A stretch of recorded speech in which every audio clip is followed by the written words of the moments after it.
Hi everyone, very good morning, good afternoon, good evening.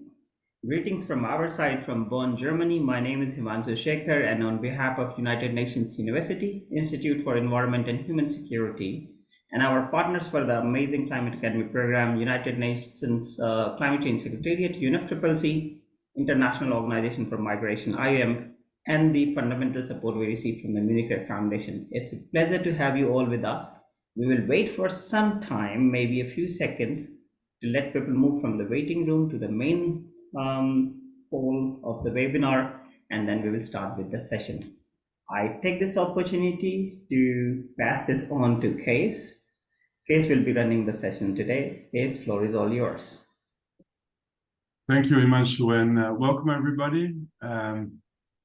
We've had a wonderful session this morning on decolonizing policy and research on land relocation with great examples and also very moving examples from the Pacific and Brazil, and some of the difficulties around land relocation and the different views also from communities on when relocation is necessary and the conditions under which it takes place.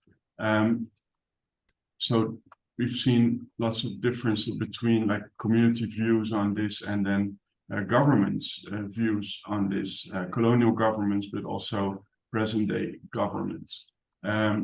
So this, I think, is a good link to the topic of the current session, which is about policies and normative principles for planned relocation. So we have 4 speakers today who will reflect on the different kinds of policy frameworks and normative principles that can be applied at the national level to ensure that relocation happen in the best possible way. So we have 4 presenters. I think are they now all in the room? So we have Dr. Melanie, Carolyne Cherop, Dr. Awal and Danang Nizar, and from different parts of the world. Each of them will speak for around 12 minutes, and we will have half an hour for discussion afterwards. I'll be quite strict on the time, because as we have seen in the previous sessions, there are lots of excellent questions, and in the end, the Climate Academy is all about interaction and exchanging our views based on the presentations that we start with. So we start today with Dr. Melanie. Melanie is a research fellow at the Indo-Pacific Development Center within the Lowy Institute in Sydney, Australia. Melanie has extensive knowledge in the area of climate change, loss and damage, and finance for loss and damage under the UNFCCC, which was also the topic of her PhD. And before joining the Lowy Institute, she worked at the Institute for Climate, Energy and Disasters Solutions, where she studied indicators for quality adaptation projects and spending. Today, she will talk to us about planned relocation and loss and damage. So, Melanie, the floor is yours. Thank you so much, Kees, and thanks everyone for joining this morning, this afternoon, or this evening. Like Kees said, my name is Melanie, and I'm presenting to you today from beautiful Darawal country, also known as the coastal town of Wollongong in Australia. And the topic I'll be talking about today is loss and damage from planned relocation and approaches to avoid and address them. And like Kees said, I think it really fits really well already into the presentations that we've seen so far and what people have been working on. So I hope that you're going to enjoy the knowledge that I have to, hopefully, the knowledge that I have to provide to this academy as well. Acknowledging and reflecting on positionality, I find, is especially important when we talk about planned relocation in contexts that are not our own. We need to consider this in our research and acknowledge from which position we're coming from. And this also needs to be included in the solutions we formulate, the toolboxes we develop, and the recommendations we make. So for me personally, I want to acknowledge that my research was in part done in country with communities in which I was often in a position of power as a researcher from a developed country with a privileged background. I also want to acknowledge the Australian National University and the Australian Department of Foreign Affairs and Trade and the Lowy Institute who allow me to present here today. So I'm really presenting a combination of 3 studies that I've done and show best practice before, during, and after planned relocation, which should give us a comprehensive guidance on what to consider in national responses to planned relocation. Study 1 looks at avoiding non-economic losses. Study 2 looks at best practice and during planned relocation, and study 3 looks at best practice after relocation or post-displacement. So I'm going to talk a lot about non-economic losses, and I thought it's worth having a look how the UNFCCC currently describes non-economic losses. And this is really a basic representation, and we've probably often already touched on them in various presentations. But I think with the new audience, it might be good to just quickly look at them. So some nails could be the loss of life, indigenous knowledge, loss of territory, and then also obviously human mobility. And why are they so hard to address? Why do we always talk about them, especially when it comes to planned relocation? Well, because they are context dependent, they're incommensurable, they're anecdotal, people tell you about them. The value is almost impossible to put into monetary figures, and they have to do with a link to culture and land. Something that's dear to me doesn't mean anything to the person that's currently next to me, and that's why it's so hard to address them and also define them. So in my first study, I looked at planned relocation as the intersection between loss and damage and adaptation. Planned relocation is sometimes referred to as an adaptive response, but nevertheless, and even if all community members agree to relocate or have made the request to relocate, all relocations have still non-economic losses associated with them. It's a question of how much they can be reduced, not whether they occur or not. Therefore, I developed this spectrum of loss and damage and adaptation that really shows the intersection between the two in a given project. And not surprisingly, the more community-driven or planned ahead, communicated, and within institutional land ownership, the less non-economic losses occur. They increase if factors are not considered. And important to know is that women and other vulnerable groups are disproportionately affected, which we also need to consider when undertaking planned relocation projects. The second study looks at successful adaptation and planned relocation. So when is it done well? I identified characteristics of quality adaptation projects more generally, and I did an extensive literature review and looked at quality adaptation characteristics that are currently described out there. I also interviewed 15 policymakers, practitioners, and academics from the Indo-Pacific region, and collected observational data from the SB56 and the Asia-Pacific Ministerial Conference on Disaster Risk Reduction. And the results were that successful adaptation works best when people are consulted, when the project is coordinated well, when it's collaborative and co-created, when co-benefits are created and capacity is built, when the project is coherent with other initiatives, and when a follow-up is included as a monitoring and evaluation component, so to speak. That was something the interviewees described to me, that want to have a follow-up. And then the finance for these projects needs to be predictable, sustainable and long-term, and adequate for the project objective or the project size. In my third study, I looked into non-economic losses from ad hoc relocation. And I used this the 2017 hurricane season in the Caribbean as a case study when a major hurricane, Category 5, destroyed the island of Dominica, Antigua, and Barbuda. Thousands of people were displaced, and the residents of the island of Barbuda forcefully relocated to Antigua. I interviewed 26 residents and asked to describe their NELs to me, their non-economic losses, sorry, and how they think they can be addressed.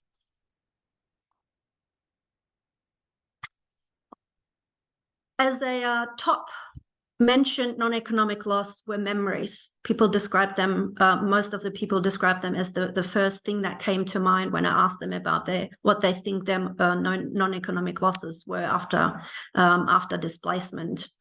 And they have long-lasting emotional impacts, for example, trauma and depression, and they were also already mentioned earlier in presentations before.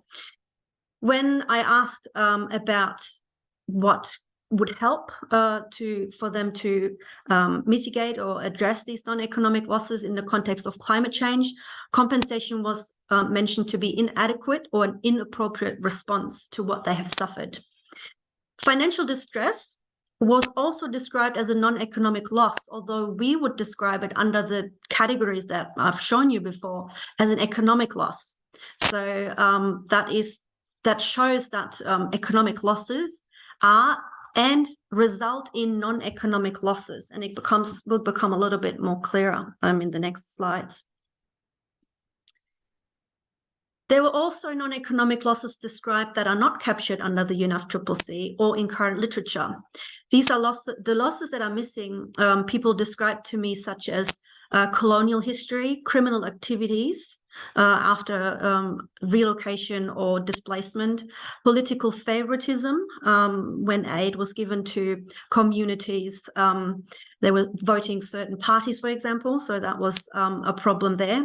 They describe missed education opportunities and job opportunities as non-economic losses, and they described environmental grief, seeing the forests that they lived in destroyed, animals gone, the silence that was there, also as non-economic losses. And again, there's no gender distinction. So that has implications for how we look at planned relocation and addressing non-economic loss and damage. Currently, they're inaccurately captured. So we need to expand them to at least the ones that I have mentioned before. They require reframing and renaming, and some economic losses fulfill a life function. So, for example, if a fisherman loses their fishing nets or a farmer their agriculture equipment, then this has an effect on what gave them purpose in life. So having that taken away from you, this economic loss all of a sudden results in grief and distress, which is classified as a non-economic loss. And some of the losses that are currently not captured are probably better described as impacts.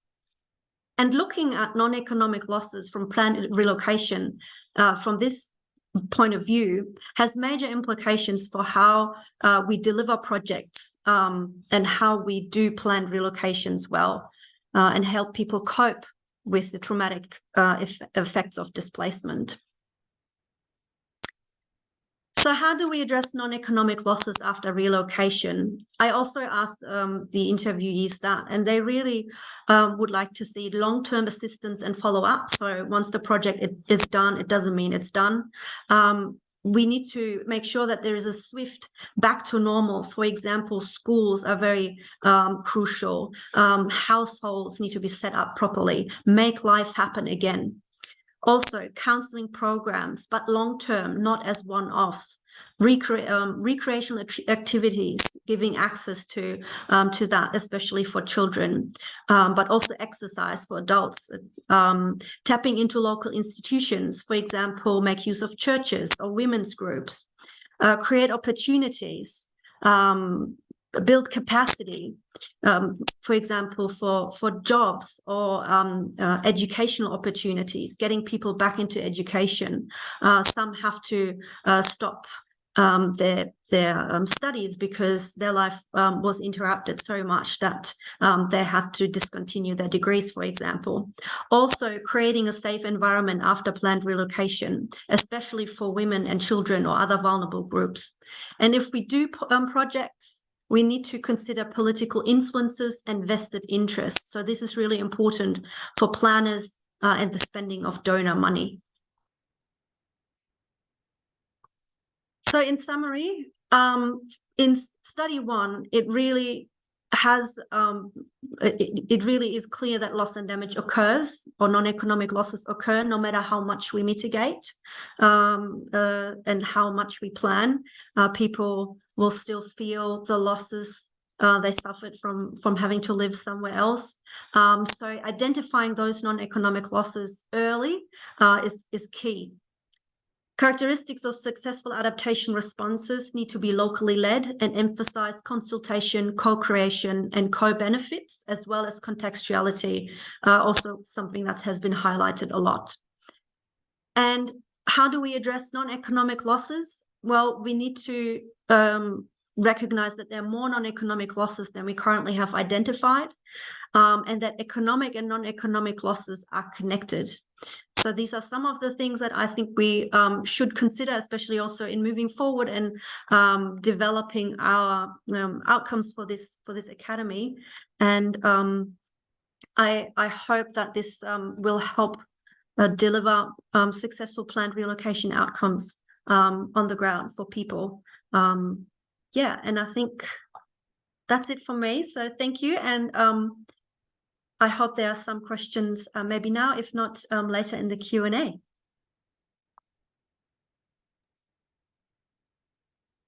Thank you so much, Melanie, for a great talk. And with you were able to present 3 studies in one presentation. So very well done. Very, very interesting. Thank you, Kees. Yes, we're going to get, I'm sure there will be a lot of questions. I have a few questions and comments myself, but I'm sure there will be many more in the chat or in the Q&A box. Our next speaker is Carolyne Cherop. She is a legislative and procedural officer at the Parliament of Kenya. So it was actually, it's great that we have somebody from a parliament, from a national government body, because it's one of the aims also of the academy to bring academics and policy makers, practitioners together, where in reality it's often more difficult to get people from policy worlds and practice to join these events, and much easier for academics to join. So we are super happy that Carolyne joined our program, and she is going to look at enabling community-led relocations, the critical role of legislative interventions in addressing climate change-related displacement. So, Carolyne, the floor is yours.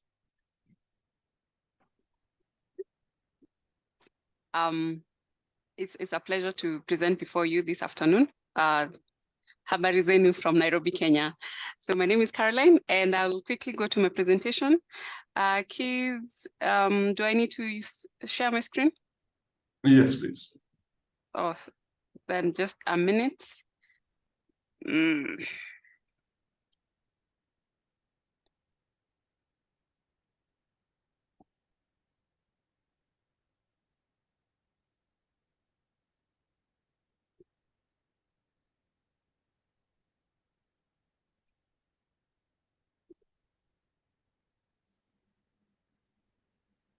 All right.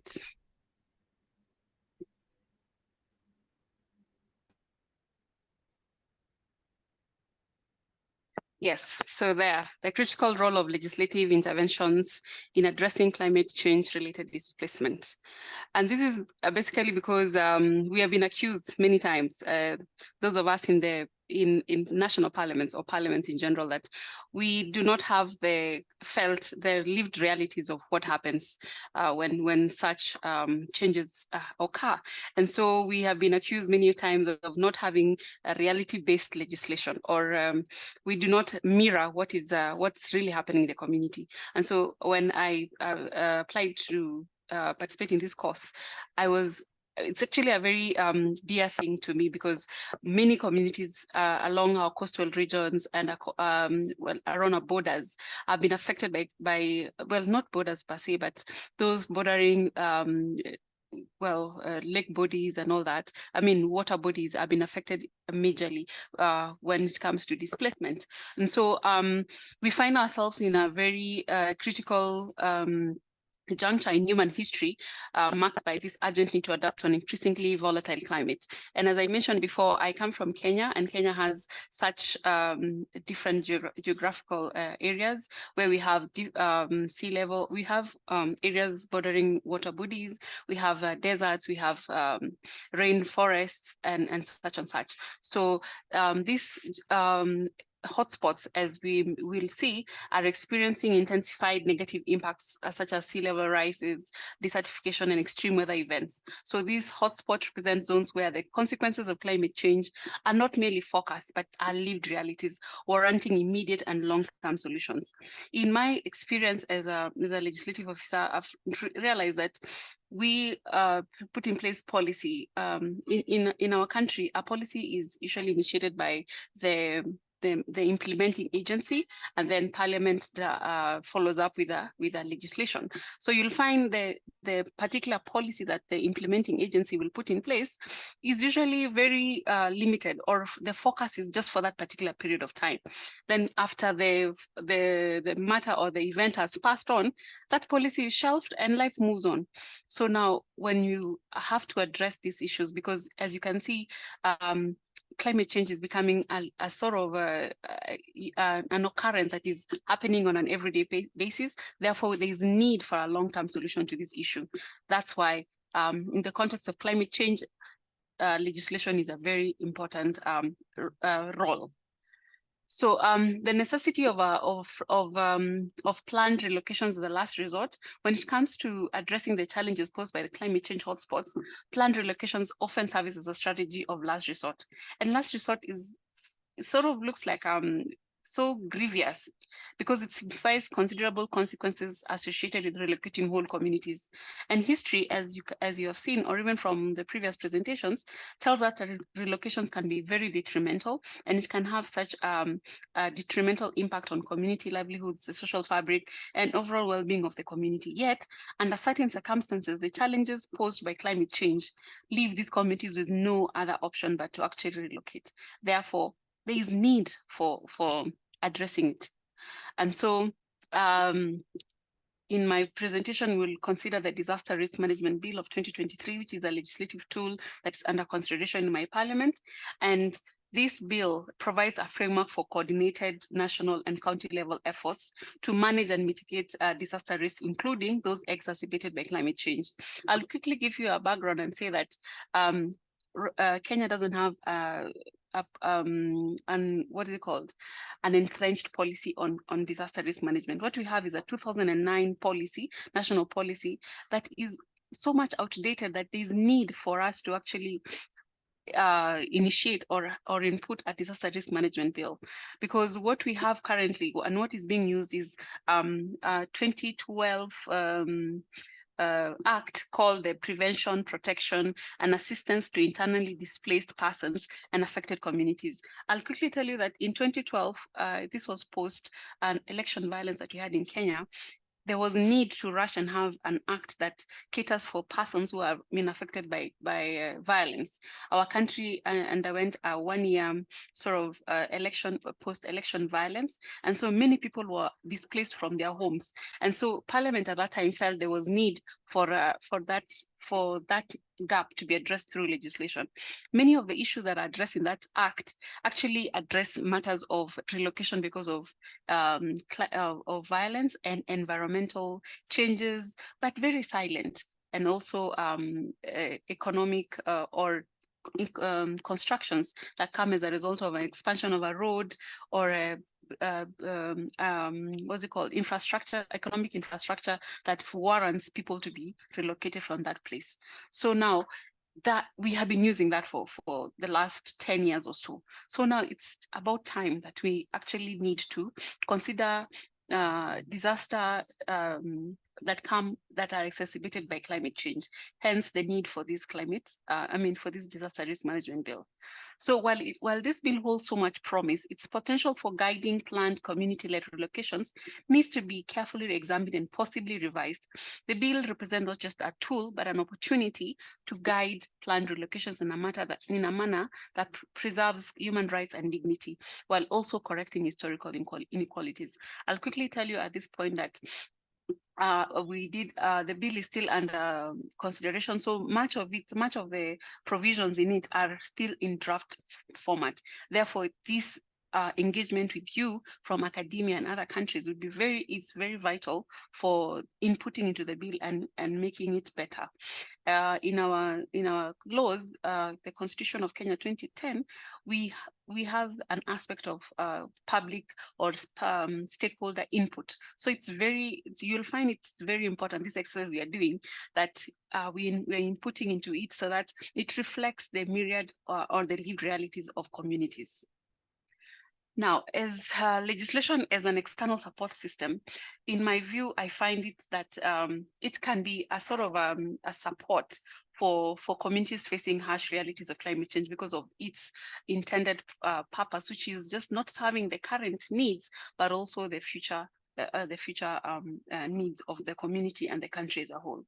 So this comprehensive legal framework can provide a scaffold, like a covering, a first aid, upon which effective, humane, and sustainable relocation strategies are built. This includes offering risk expertise, defining policy guidelines, facilitating stakeholder dialogue, and providing financial provisions for both immediate and long-term support. In essence, legislation can convert abstract ideals into actionable mandates. As I've told you before, I'm also trying to ensure that we are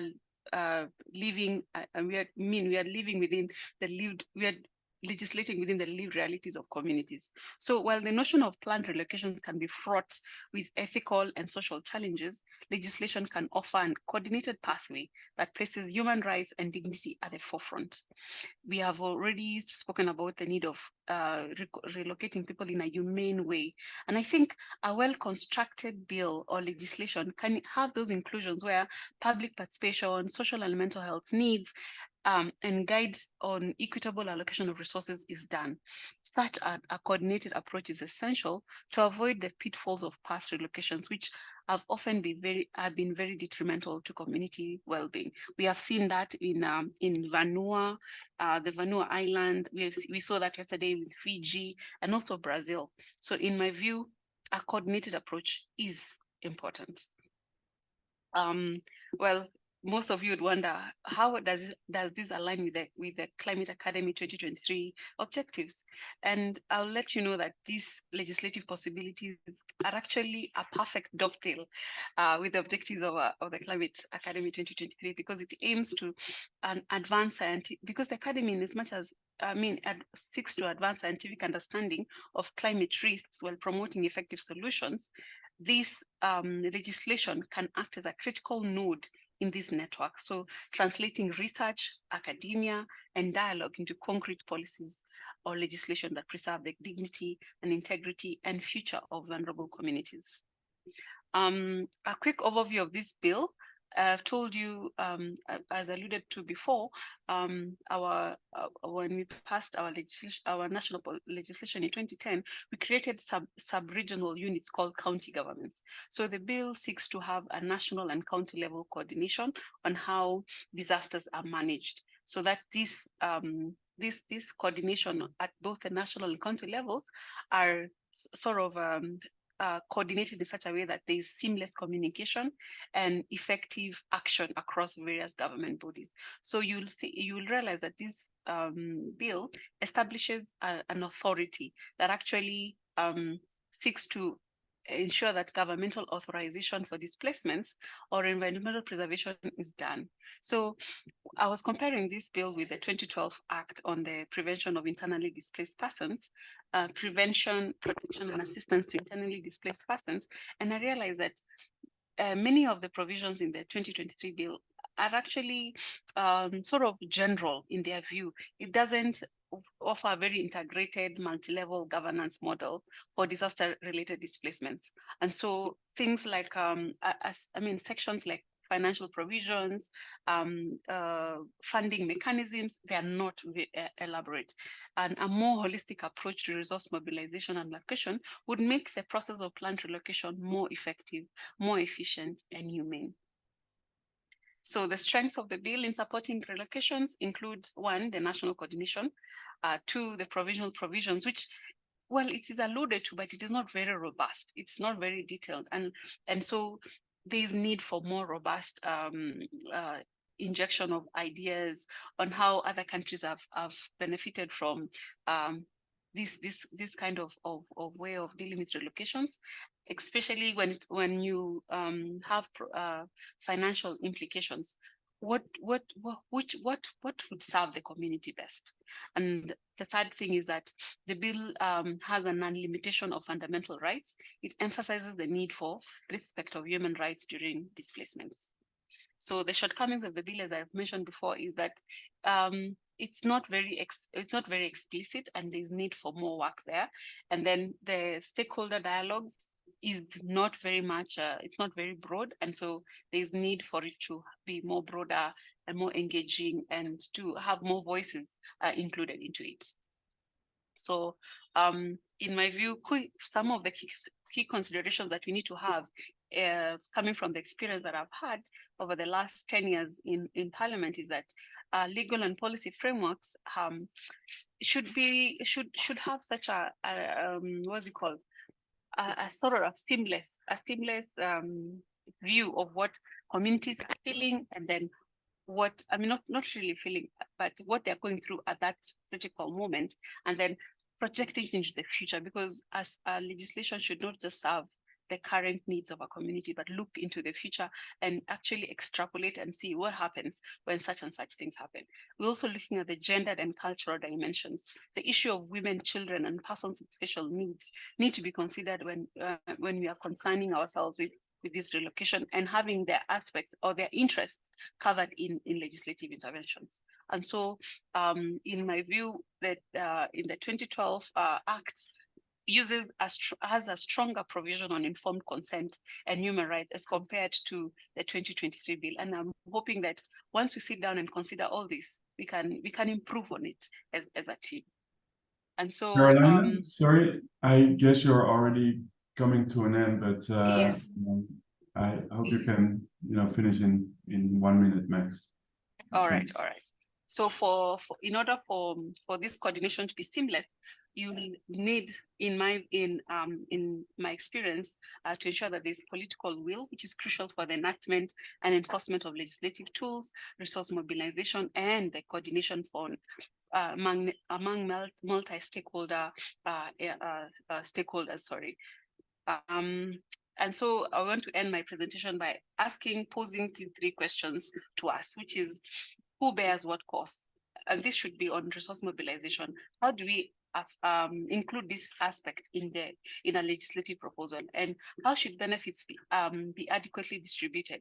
And what level of harm or responsibility to act are we as a community willing to accept? Because these are the communities that are going through the current circumstance, and so they need to know what level of harm or responsibility are they willing to take. And so the last thing is, who gets a voice in asking these questions and setting these priorities? These are some of the things we try and address in legislative interventions. But when it comes to climate-related disaster management, you find there's there's no clear outright direction on which way to take. And so I end there. Thank you, Kees.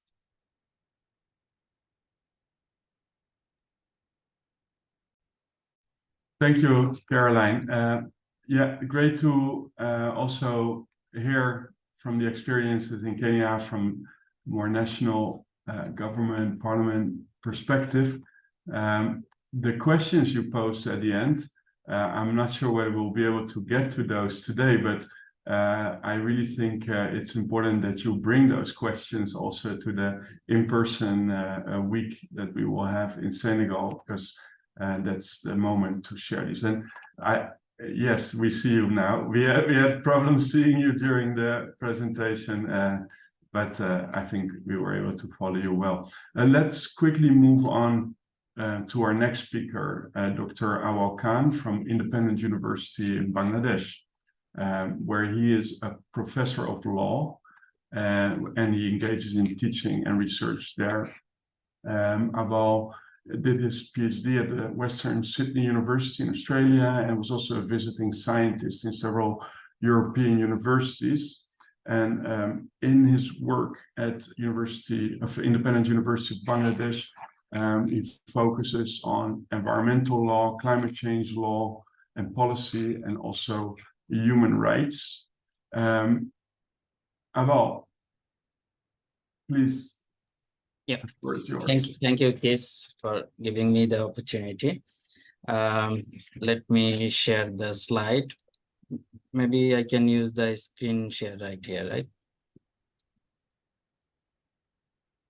Okay, so welcome everyone. Greetings from Bangladesh, and I'm serving as a professor of law, as he mentioned. You can see the title here for this presentation: Challenges in Relocating Climate Displaced People in Bangladesh, Legal and Policy. Well, sorry to interrupt. Maybe you can go put your presentation in presentation mode. Lower right corner. Presentation mode. Okay. Yeah. If you go down to the right. Okay. Maybe simply try to hit F5 button on your keyboard. That normally works. F5 also. F5. Is it working? Only F5, right? Yeah, not yet. Sorry for that. Is it okay now? No.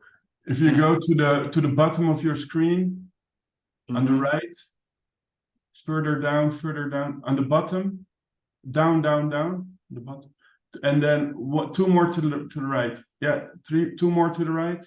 Okay. Two more to the right. Another one. And now the one on the right, the icon on the right. This one. No, this the one. next one. Yes, this one. Is it fine now? Yeah, it's good now. Sorry for this technical interruption. No worries. Yeah, so let me explain the title a bit. I'll try to be very brief because today is not feeling, I got like today high pressure or something. So you can see the challenges in relocating climate displaced people in Bangladesh and legal and policy perspective. As you know that Bangladesh is one of the climate vulnerable countries, and it is well acknowledged. And here displacement, already we have a large number of people that are displaced around the country, especially the internal displacement, and it is one of the daunting tasks of the government as well as civil society to manage this large number of people. And what sort of laws and policy framework are developed so far, we'll be looking into this. So the first part of my presentation will look into the current scenario of Bangladesh regarding disaster-related displacement, although I use disaster here to actually basically, you know that due to climate change, disaster-related issues are intensified. And what sort of legal and policy framework so far we have, and what are the major challenges that we can manage this kind of displaced people systematically. This is the three parts of my presentation. Let's begin with the first part. If you can have a look, this information that Bangladesh is one of the high risk or high riskiest nation in the world due to climate change. And here you can see data from the government that the Department of Environment that the average sea level already rise in the coastal zone of Bangladesh from 3.8 to 5.8 millimeter per year over the last 30 years, and it may increase significantly in the near future. So if this thing happens, it might create a huge sufferings for the people, because a large number of the land will go underwater. And also we have different hazards due to our geographical positions, and usually every year we face flood, cyclone, tornadoes, earthquake. Nowadays we are facing frequently, and riverbank erosion. We also usually it is common, landslide, salinity, drought, arsenic contamination, and others. This has become one of the common hazards nowadays. So according to the data of IDMC Internal Displacement Monitoring Center, here you can see that from 2008 to 22, we received more than 100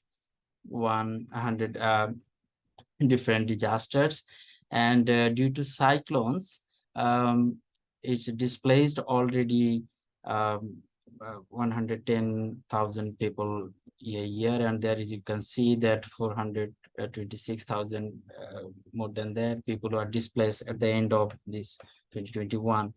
And also a large number of people are displaced climate change into 2022, which could be very significant of number by 2050. So and also flash flood is 2020, it affected severely around 72 million people in 9 northern districts of Bangladesh, and it damaged a lot of our crops, land, also ponds, and also different physical or agricultural facilities. So we understand that the situation of Bangladesh due to climate change is very devastating, and you know that due to its geographical and positions, every year we face this kind of hazards. So there is a snapshot of legal and policy framework which already been developed so far.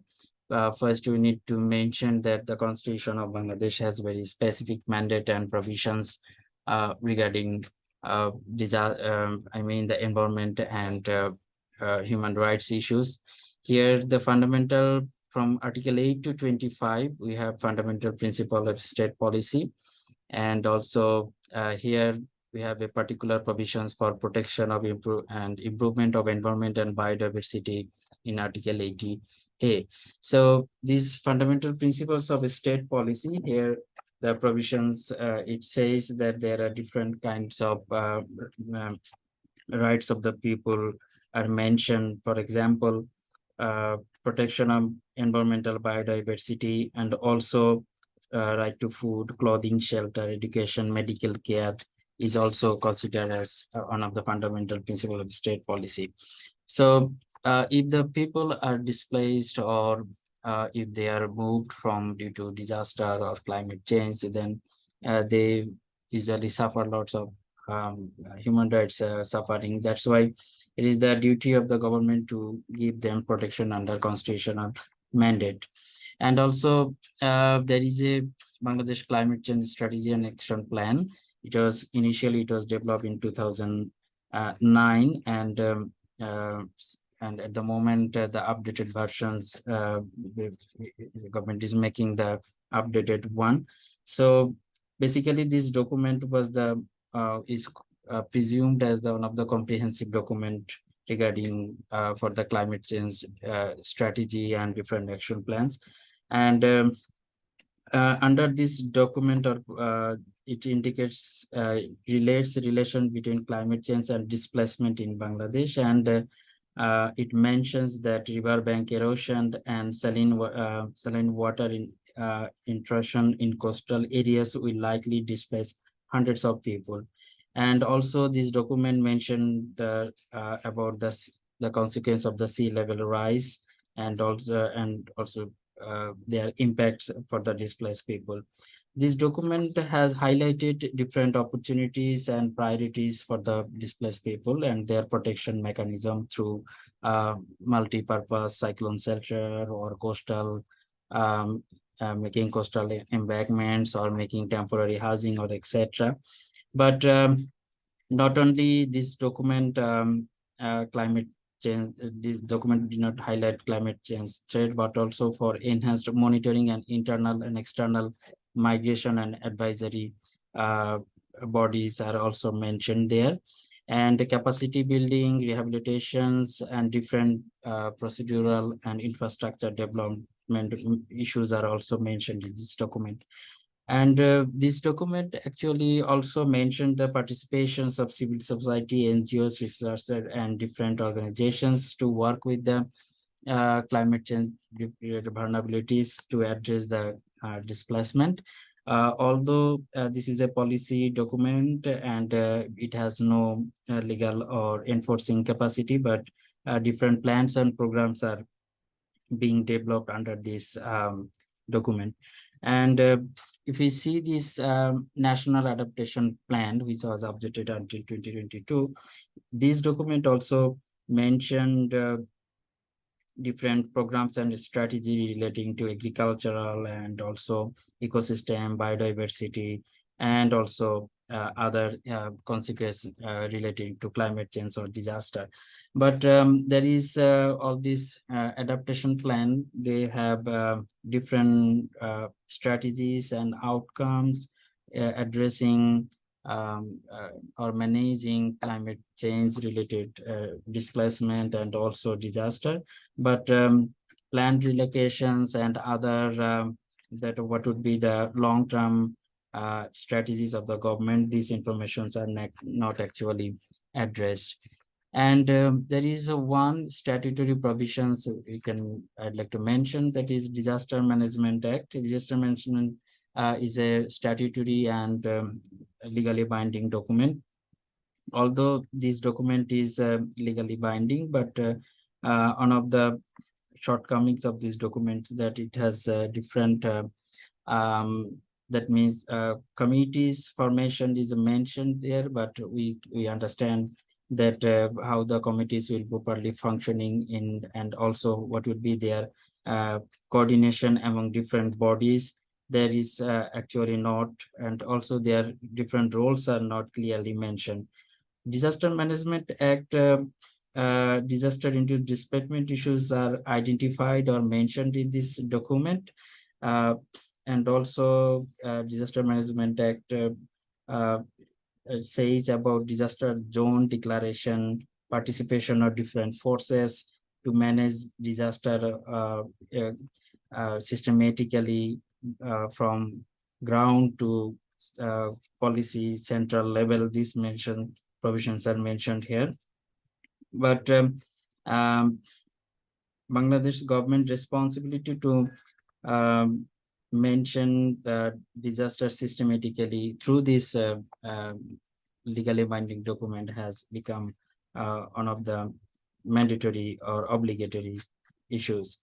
But this document actually, they have too many committees or responsibilities distributed in different committees, and it would be mentioned that this Disaster Management Act is overwhelmed by duty bearers with the responsibilities, and too many committees in their coordinations, as I mentioned earlier, that we already realized from different disaster related incident that there is a lacking of different coordinations.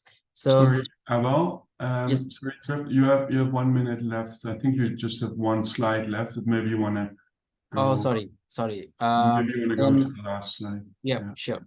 And there are other legal and policy framework that you can see in the screen. And I would just very briefly say that the legal and policy development under Bangladesh government and different civil society agencies is really appreciable, but still there are some lackings regarding implementations mechanism. So Based on the analysis of those policy document, we identified that still human rights based approach are missing in that document, and also the provisions of those policy document are not actually comprehensive to understand the disaster issues or disaster related displacement issues are properly managed or planned.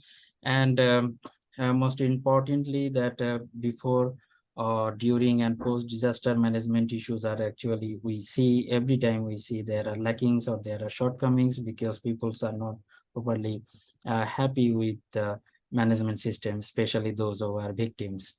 And there are some practical challenges, that infrastructure development cost, and also public awareness, coordinations, transparency, accountability of the different levels of the government, as well as the duty bearers. It remains one of the challenges that we can actually need to address appropriately.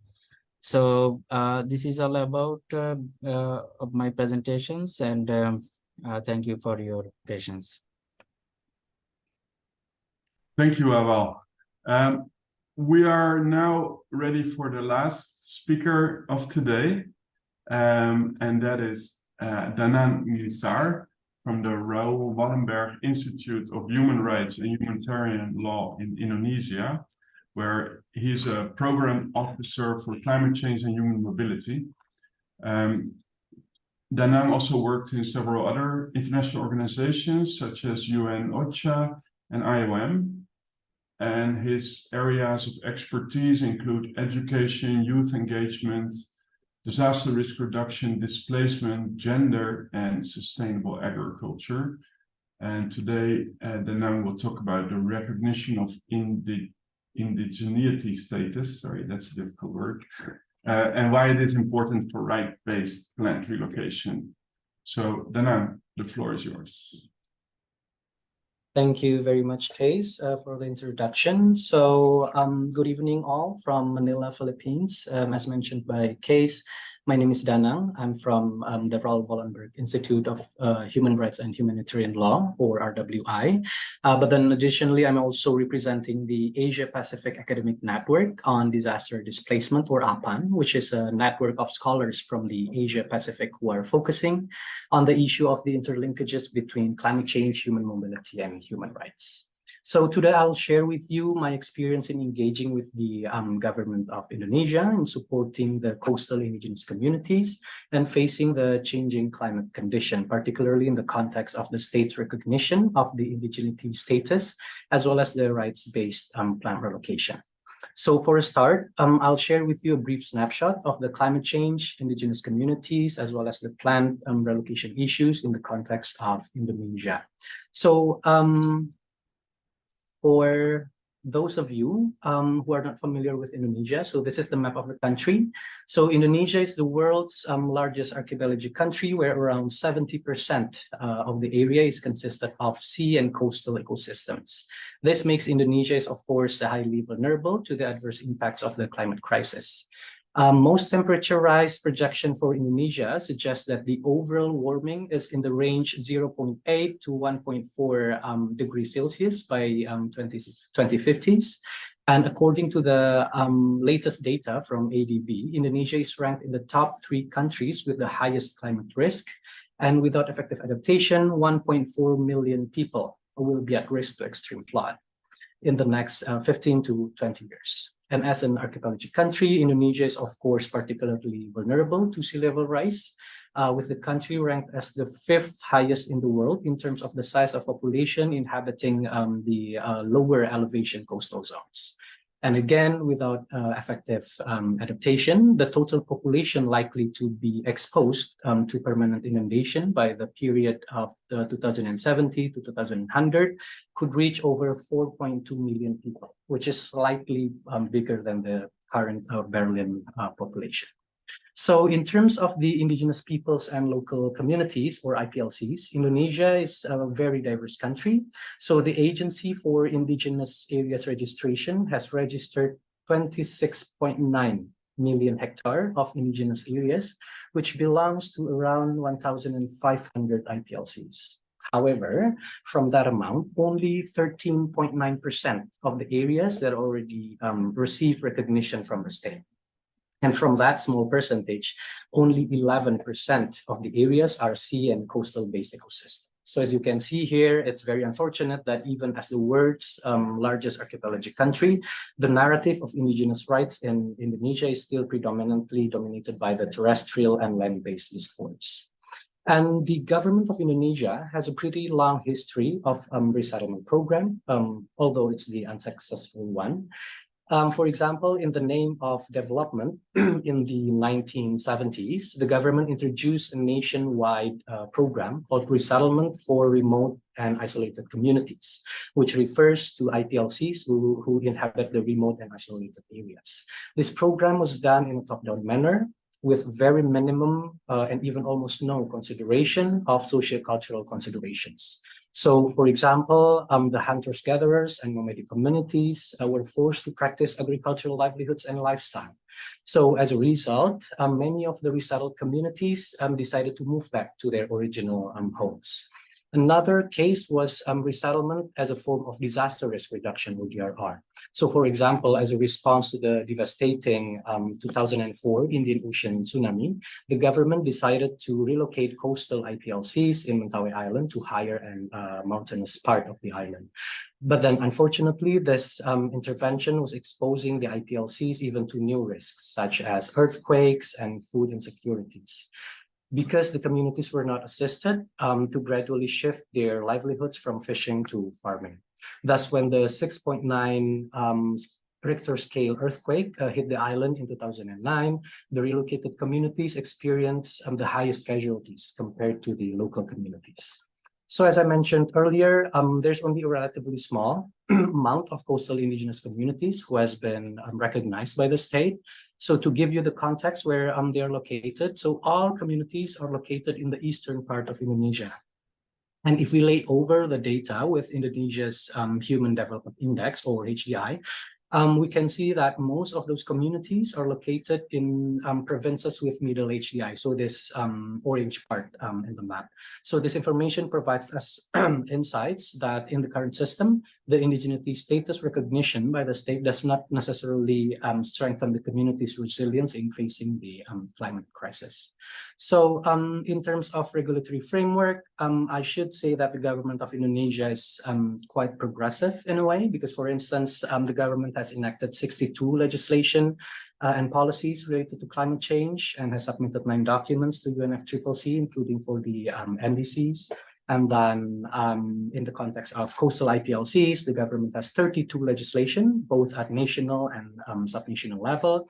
This includes the National Action Plan on Human Rights, which identifies the indigenous communities as one of the vulnerable groups that became the focus of the action plan.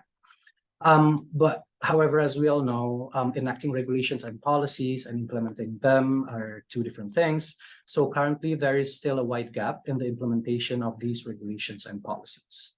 And as for the relocation or resettlement, because this is the terminology that is being used by the government, as I mentioned in the previous slides, the regulatory framework is mainly only covering the issue of development and rapid onset disaster-related resettlement. So, for example, a few years ago, the government published a climate resilient development policy document, which includes one mention of settlement relocation for coastal communities, led by the Ministry of Public Works and Housing. So, although there's one mention, but then this shows that the government is still using its old paradigm, which perceive relocation or resettlement as merely moving the physical aspects of communities from one location to another. So now why the recognition of the indigeneity status is important, especially in discussing the indigenous rights protection in Indonesia. There is still much debate around this because, as we know, human rights are inherent to all of us simply because we are human beings and does not granted by any entities, include the state as the duty bearer. So, but then, however, in the current Indonesia's regulatory framework, the system of indigeneity status is still central to the indigenous rights discourse. So the state recognized 3 types of coastal IPLCs. First, we have local communities, traditional communities, and then customary law communities. communities. And this last category of IPLCs is what we've known as the indigenous communities. Given the limited time, I won't go into details why the government does not formally use the term indigenous in this categorization, but it is related to the official state's position and stance towards the UNREP, or the UN Declaration on the Rights of Indigenous Peoples. And to receive the recognition of the indigeneity status for this category, for this last category, the communities need to go through a very lengthy 11 steps process, which involves complex coordination between the national and subnational level. So how does the system actually relate to the rights-based plan relocation? So first, let us look at the broad definition of the rights-based plan relocation here. So I think the keywords from this definition are, it should be a planned process, which then provides the enabling conditions for rebuilding the community's lives. And it should adhere to the human rights standards and intentionally and directed to promote and protect human rights by addressing the inequalities, discriminatory practices, and unjust distribution of power. Thus, ideally, the indigeneity status recognition should be able to facilitate these processes. The recognition is supposed to be followed, for example, by the protection and fulfillment of the indigenous rights, which address the underlying inequality and discriminatory practices that were faced by the indigenous communities. So, for example, the recognized indigenous community should be able to manage their own areas as well as their resources and have the legal status to do so. Thus, the government cannot relocate them without the free, prior, and informed consent or FPIC. However, the current system is only perceived as merely administrative matters by the government and does not bring any significant impacts towards the fulfillment of the indigenous rights. So one of the tools that currently we're proposing to the government of Indonesia to revisit the current system is the Framework for Integrating Rights and Equality, or FIRE. So FIRE is a tool that was developed by us at RWI based on the 5 years research, which took place from 2017. The aim of this tool is to support stakeholders to practically integrate rights and equality principles into climate and disaster risk framework.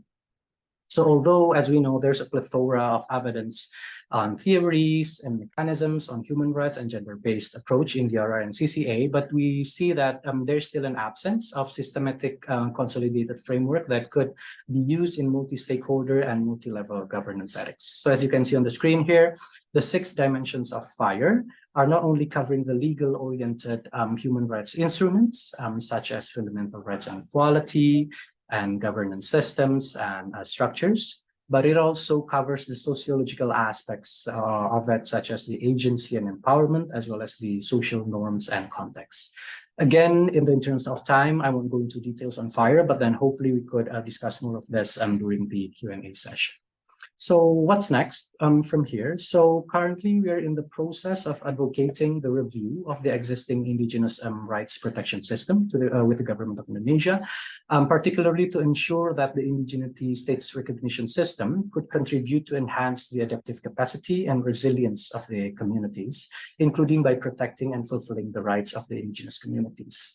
And it is also very important to incorporate explicitly and intentionally the rights-based plan relocation into the climate actions and strategies, both at national and subnational level.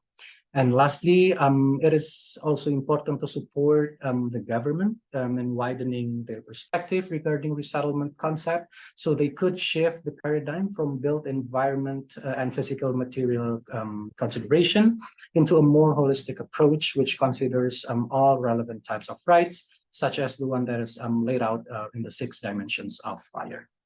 So I think that's all from me. So thank you very much once again for this opportunity. And if you'd like to know more about FIRE, you can scan this QR code, or you could type this URL in your browser, where it will direct you to our website with more elaborative explanation on FIRE. So thank you very much. Thank you very much, Danang. We went a little bit over time with the presentations. I've not been a very strict timekeeper, but we still have 25 minutes for the Q&A. I think, as I was listening carefully, I've not been following all the activities in the Q&A box, but I will make sure these will all get attention. But I did think of a few questions myself, starting with Melanie. Melanie, I have two questions for you. I'll ask them both, try to be quick, yeah, you can then choose how much you want to address each of them.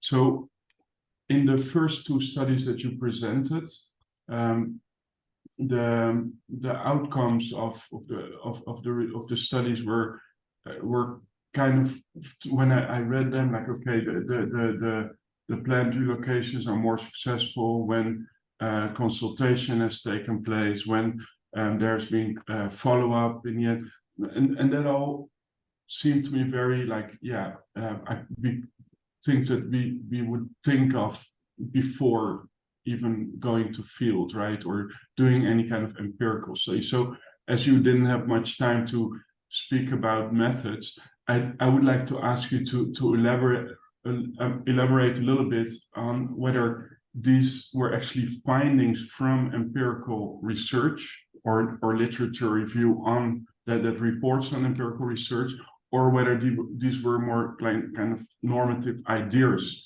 of what should be done. So that's one. And one of your studies was a bit critical about the categorization of different non-economic losses and damages. And you were saying that these were, do not cover the full spectrum of non-economic loss and damage. And you gave as an example a colonial history.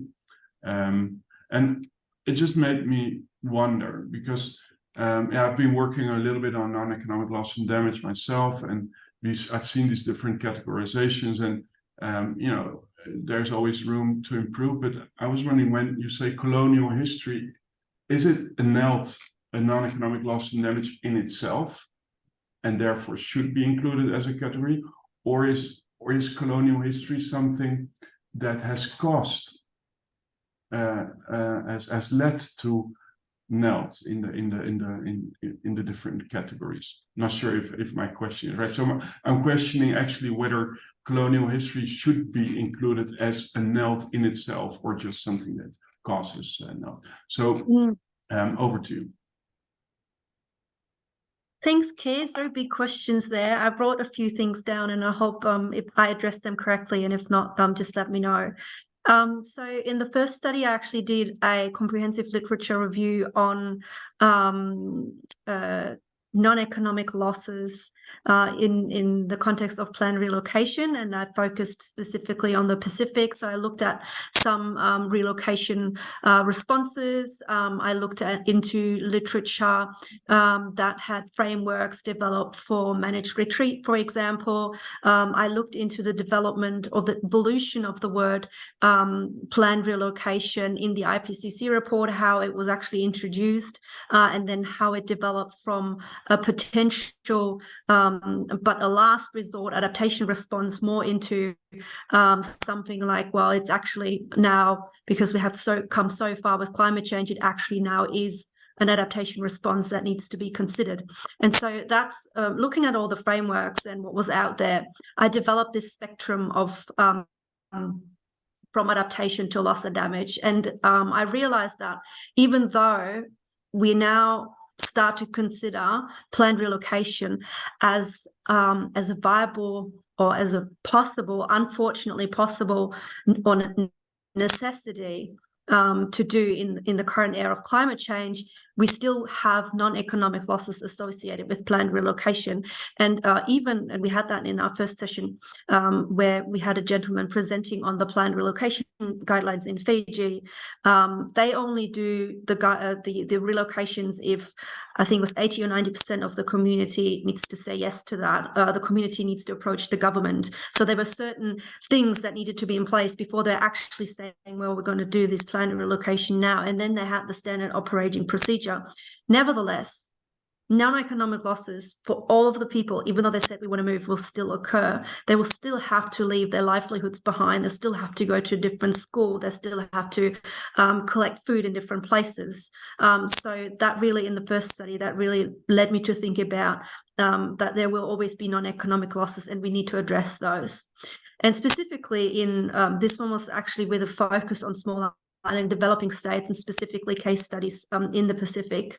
And some of the examples were there were planned relocations were undertaken, and then simple things, even though you think you do all of that, simple things were missing, like paths to where women collect the food and bring it back to the household. Houses were installed, but the stoves weren't working. So regardless of how much you plan, there will always be non-economic losses, and we need to find ways of avoiding them. And so that's that way the study one I presented as pre-relocation. So these things already need to be considered and oftentimes can be really avoided with really talking to people, or along the way be adjusted and be flexible. So that's the first study, how I developed that framework, that spectrum, saying that we will never be able to have no non-economic losses at all. And then I think your second question, it was about the sorry, that was about the colonial history as a non-economic loss. Exactly. Yeah. Yeah. So that's actually quite interesting. So for me, so when I did those interviews, I spoke to the people, and this is something that came up, especially when speaking to people from the island of Barbuda that was really had to be relocated to Antigua. And there are some political problems there because the islands they're two islands, one government, but so it's one country, two islands, and they thought, well, you know, Barbudans are basically also Antiguans, and that's why they moved them from Barbuda to Antigua, and they thought, oh, that's going to be a great idea, and you know, they all feel at home, but they really didn't, and that was the divide of the two islands happened because of what happened in the past on how colonialists set up the system, how those two countries then existed with one political system but two islands. So Barbuda was actually before that was actually under not private land ownership but customary land ownership, but that then changed. So these are that's what they described to me as colonial history created a problem that wouldn't have been there if colonialists hadn't made up these borders and gave one part to Antigua and one part to Barbuda, but then they had one overarching government. So that's what I meant with an economic loss. And like you said, well, that's not really a loss, and that's why I reframed it to an impact. So colonial history can lead to non-economic losses. So yeah, it's a very interesting question, and I can see. I wrote it down here. I can see that there is a little bit of a nuance there. So whether colonial history in itself is already a non-economic loss, or whether that and requires a separate category, or whether that leads to non-economic losses, and probably maybe something to think about and maybe tear apart a little bit more at a later stage. Because I think in many cases, when it comes to loss and damage, non-economic loss and planned relocation, colonial history plays a role, especially because planned relocations often happen in Indigenous communities. Yeah, thanks a lot, Melanie. I mean, I think on this last point, the reason why I asked this question is that in some of the categorization of non-economic loss and damage, mobility is listed somewhere, and I always have a problem with that too, because mobility is not a non-economic loss and damage in itself. It's rather something, also planned relocation, that often comes with non-economic loss and damage. So anyway, let's move to our next panelist, Carolyne. Carolyne, you probably also noticed that there were a lot of questions to you in the Q&A. So we can do this in two ways. I also had a question for you, but there are so many in the Q&A box, and you have answered a few of them already a little bit in written.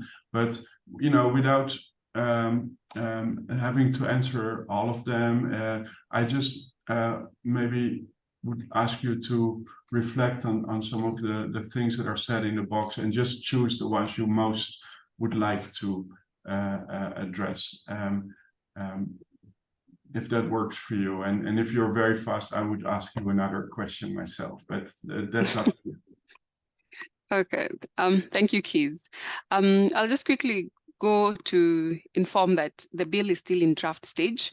So many of the conventions, for example, the United Nations guiding principles on it would attach or a reference to the bill would have been a good one for this discussion, because the bill is very general in my view.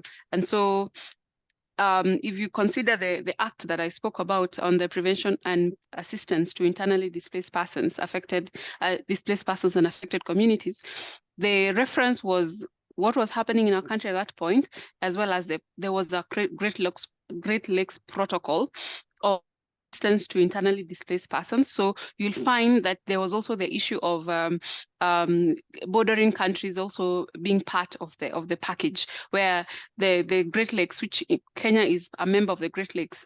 We have Great Lakes here in Kenya, and there are 7 member states are called the Great Lakes. So now these members agreed on what happens when disaster strikes and some people have to be displaced and moved to a neighboring country.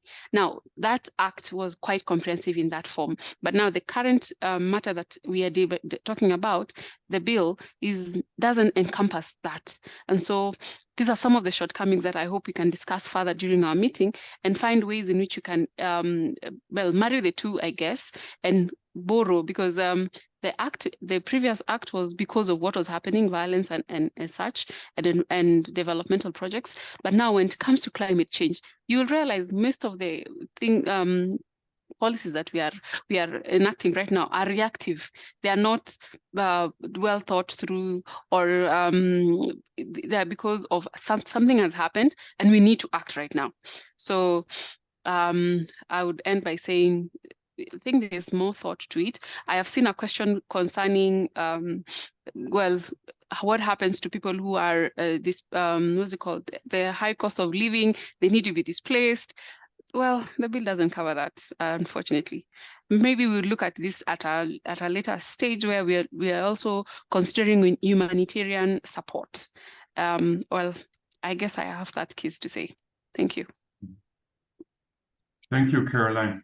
I think we still have time to quickly ask you something else, and it is a little bit related also to Caroline Jacob's question on compensation. But you know,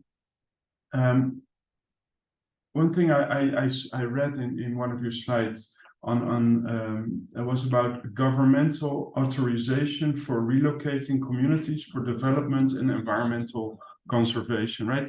When I read that, like authorizing that, when a policy framework authorizes the governments to relocate people, and also with the a history, partly colonial history in Kenya, of people being removed from areas supposedly for protecting nature.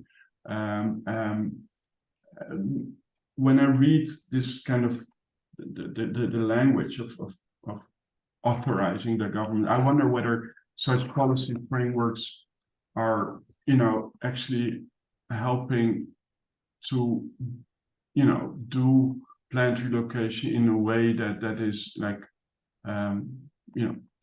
beneficial or protecting of people who live in areas that are threatened by climate change.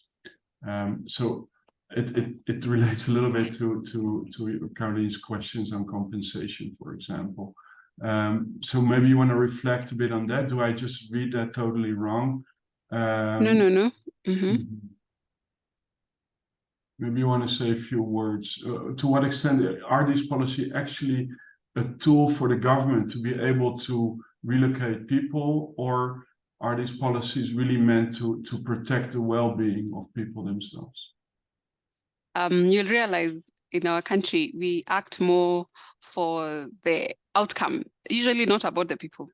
And so you will that that part that you've actually read is particularly because of protection of our forests. And I'll tell you that one of these the communities that had to be relocated, forcefully relocated in that way from the Mau forest, because they felt that the Mau forest was being encroached and the trees were cut and conservation was becoming a problem, and many people were living inside the forest against the rules of conserving the forest and ensuring that the forest thrives even if the people are living in it. Well, it's still a contentious issue because many of these things or many of these policies are actually passed after a government comes in place, and then you will have this discussion going on in the course of their term, and then towards the end of the term, you find the rules are relaxed to allow people to live near the forest again. So, well, we are still wondering which is which, because even right now, what is happening in our country is that we have opened our forests for commercial farming, and yes, and for commercial harvesting of trees. And the idea is the ban on logging has been on since 2019. It's been 6 years, 2019 or 2018. It's been 6 years now since people were banned from logging. And so now when they open the forests and now people are able to harvest trees, you'll find that the procedure is not standardized because it's a policy. And as I mentioned before, policies are not very endearing in that they serve a particular purpose and then they stop using that policy. And so it is important to have a legislation that actually sets clear procedures on how to investigate or to undertake a matter. So you'll find people who are living in the Mau the previous election was in 2017. Before 2017, they had to be forcibly relocated from the forest, and then towards 2022, you'll find our recent election that they are returned. They sort of like give and take where it's not clear. So you can live at the forest, or you can live outside the forest, And then right now, in these mature or harvesting of the trees, you'll find people are living in the forest. So you wonder what is happening here. Yeah. So in my view, Carolyne, yeah. So I'm sorry. To cut you. I mean, I think we will definitely talk more about this when we meet in Senegal. But just in the interest also to give some space to the others, I would move to the next Awal. Awal, maybe you want to turn on your camera for the discussion. Thanks. Yeah. Well, when you discuss the different frameworks that exist already in Bangladesh, I noticed that none of them is explicitly on planned relocation, right? It's on more disaster risk reduction, climate adaptation, plans, but not specifically on planned relocation. And I mean, that's maybe not a surprise because there aren't so many countries in the world that have specific guidelines and policy for planned relocation. But Bangladesh is often seen also as really a champion of being really at the forefront of developing new policy to deal with impacts of climate change. So my question is, do you know whether in Bangladesh such anything like policy or guidelines or standard operating procedures are in the making for planned relocation? And if so, do you think or if this will be done in the future, what's the role of kind of South-South learning, where they would, take the experiences from other countries like Fiji as a starting point, and to what extent is that possible, you think? Well, thank you. Actually, Bangladesh different policy frameworks are basically different disaster reduction and something within the national internally, I mean within Bangladesh territory. And there is one document that I'd like to mention, which is also mentioned in my slide, that National Plan for Disaster Management 21 to 25. All this document, and there are others, action plan for making to reduce the disaster reduction. And also there are few programs in Bangladesh to resettle the displaced populations in different parts of the country. But all those provisions or all those measures are somehow is temporary, and you know that people, when they are dislocated from their usual place of living, then for a short term, then usually they try to go back to their original place where they are displaced. So if the place is not fit for living, they remain in the shelter center or temporary housing. But when they find that their original place of living situation is improved, then they come back or they go back to their place. So the policy documents so far we have, they have it's not right that they do not have at all any provisions. They have, but thing is there are no long-term measures are there. So whatever we have to manage the disaster temporarily, that means when disaster strikes, then we take that people in a temporary shelter, give them support, and when the disaster is over, they come back. So, and there is also specific no plan if climate disaster people to be relocated outside the country, because it is there are a few measures, I mean that it is diplomatic or policies, international policy measures are involved there. So we can believe that in near future we might have a comprehensive document that will say specifically specific planned relocation within the domestic framework, because although all these documents we have measures, but it might not be sufficient if large number of people are displaced. Even under the current context, we can manage under our resource or manpower, we can manage a small group of people to be resettled in a particular place.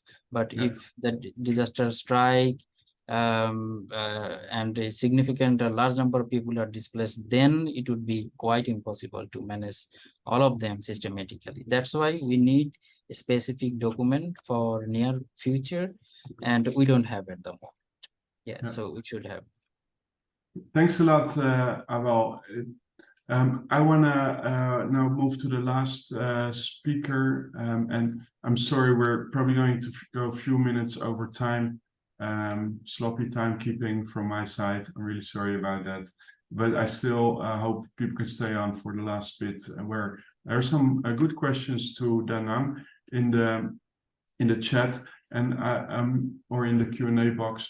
And the question I had is kind of related. So I noticed in the FIRE framework that you presented that you had the different a number of different SDG, Sustainable Development Goals, on the sidelines, right? So that linked me to one of the topics also on this panel, on how kind of national policy also links to these international frameworks and agendas.